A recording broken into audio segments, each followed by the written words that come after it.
నగరంలోని ప్రభుత్వ జనరల్ ఆసుపత్రిలో గుర్తు తెలియని మహిళ మృతి చెందినట్లు వన్ టౌన్ SHO రఘుపతి తెలిపారు.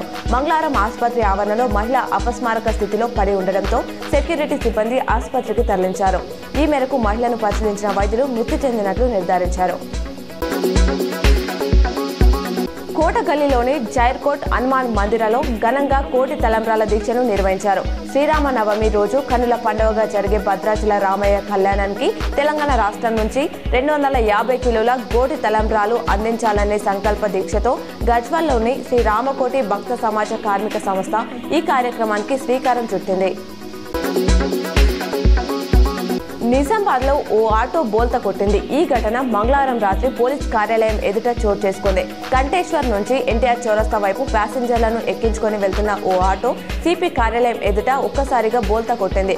ఘటనలో ఆటోలో ఉన్న 2 మహిళలు, 2 చిన్నపిల్లలు చిన్నపాటి గాయాలతో బయటపడ్డారు.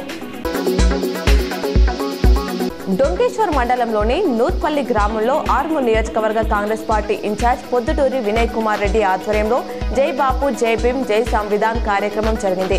ఈ కార్యక్రమ డొంకేశ్వర్ మండల ఇన్ఛార్జ్ పంచారెడ్డి చరణ్ పాల్గొని కేంద్ర ప్రభుత్వ రాజ్యాంగం పైన చేసిన దాడిని తీవ్రంగా ఖండించారు.